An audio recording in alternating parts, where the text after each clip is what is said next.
Os guris do Grêmio seguem dando show, eu aqui sigo me iludindo, mas eu não posso esquecer também que ainda não me entregaram as contratações que me prometeram.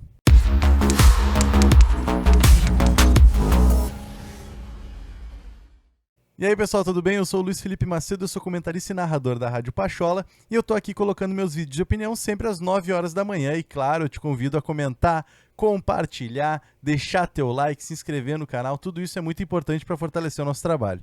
E eu começo esse vídeo, por óbvio, falando da parte positiva. Os guris da base do Grêmio estão dando show. E aqui eu já me permito também fazer uma correção. Não são os guris da base, são os guris do profissional do Grêmio. E é bom demais ver um espaço em que eles possam de fato colocar o seu futebol, possam de fato mostrar do que eles são capazes, mostrar o seu talento. E é por isso que eu fiz outro vídeo também elogiando o Campeonato Gaúcho, porque o Campeonato Gaúcho é esse ambiente para a gente poder ver o desenvolvimento de alguns garotos para que depois eles possam também pegar algumas fogueiras maiores, poder jogar uma Libertadores, poder jogar uma Copa do Brasil, um Campeonato Brasileiro. Então é muito legal a gente poder ver o Ferreirinha se consolidando, a gente poder ver o Léo Chu se reambientando ao profissional do Grêmio também, a gente poder ver o Pedro Lucas pifando, a gente poder ver o Lucas Araújo se firmando ali como uma boa possibilidade de primeiro volante e principalmente a gente vendo um goleiro se destacando, a gente vendo o Breno jogando muita bola, fazendo defesas assim, ó, que é pra passar o vídeo das defesas dele pelo mundo inteiro. Alguns vão achar que eu tô exagerando, alguns vão achar que era o jogo contra o Aimoré. Primeiro, vamos respeitar os times do interior também. Segundo, não importa se é Aimoré, se é Real Madrid, as defesas que o Breno fez naquele jogo foram espetaculares e a gente tem que saber valorizar e exaltar isso sim.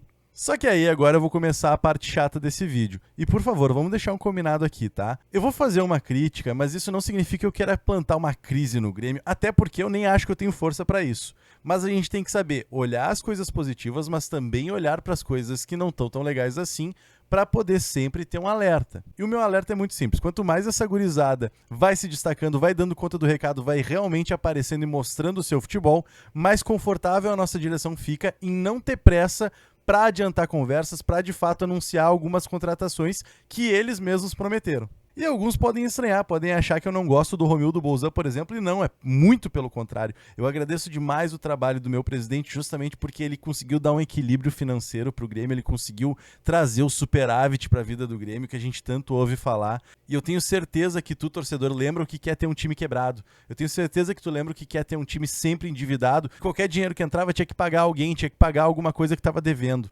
Agora não, agora o Grêmio consegue pegar dinheiro e investir no CT. Agora o Grêmio consegue pegar dinheiro e conseguir dar um balanço financeiro positivo para o clube para que nas próximas gerações a gente não passe por esse tipo de problema mais. Então eu tenho muitos elogios à gestão do Romildo Bolzan, mas agora a minha crítica fica justamente a alguns discursos que depois eles não conseguem cumprir, não pelo menos na velocidade que a torcida gostaria. Na primeira vez que o Romildo assumiu a gestão do Grêmio, ele já começou falando assim, ó, não vou ganhar título agora, vou só colocar o Grêmio mais equilibrado, depois a gente fala de título. E ele cumpriu com isso. E é justamente por ele ter essa capacidade de cumprir e ter sido tão competente até agora que fica essa minha crítica. Porque se o Romildo agora, no final dessa temporada passada de 2020, que foi realmente muito frustrante, se ele simplesmente diz assim, gente, é um ano de pandemia, nós não vamos fazer loucuras, a gente vai apostar tudo na base, todos os nossos problemas a gente vai achar na base.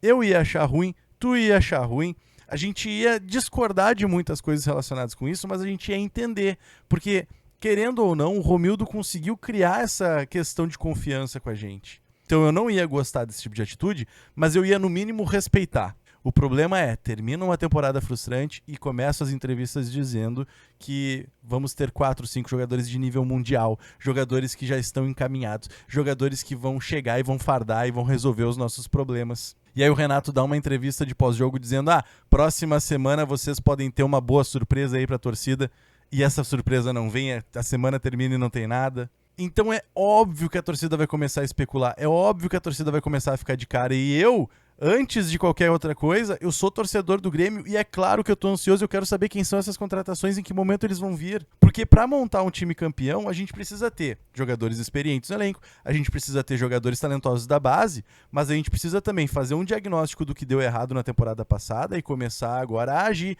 abrir a mão, abrir o cofre, tentar contratar jogadores que já provaram que conseguem consertar aqueles problemas que a gente conseguiu perceber. Então, claro que a gente tem que colocar a nossa fé na base, mas não tudo tudo só na base, porque eles têm que ter o tempo deles também de se desenvolver. E aí fica uma incoerência. O Grêmio é justamente conhecido por demorar para colocar os guris da base. E agora, nesse momento, vai colocar todo mundo para jogar e eles são a solução o tempo todo?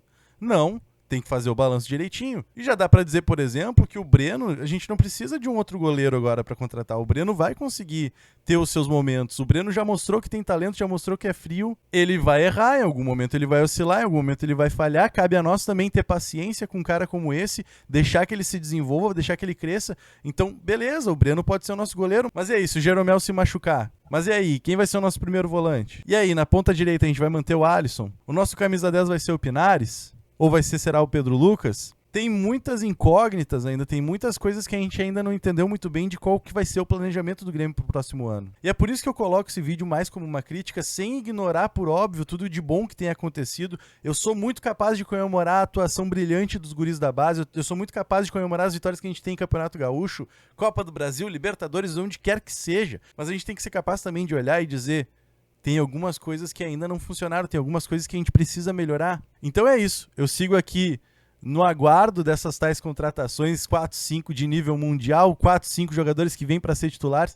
Eu tô ainda ansioso por esse momento, mas enquanto essas contratações não chegam, a gente segue curtindo então o desempenho, a gente segue se deliciando com o desempenho dos guris da base que estão realmente querendo mostrar serviço. Fica aqui um elogio muito especial para o Gui Azevedo, que está querendo fazer gol todo jogo, um elogio especial para o Ferreira, que está se consolidando, elogio especial para o goleiro Breno, elogio especial para o Pedro Lucas, para o Lucas Araújo. Então todos esses caras aí estão de parabéns, tem que seguir tendo a confiança sim da comissão técnica e a gente aqui segue então torcendo muito por eles, porque eles com certeza vão crescer demais esse ano.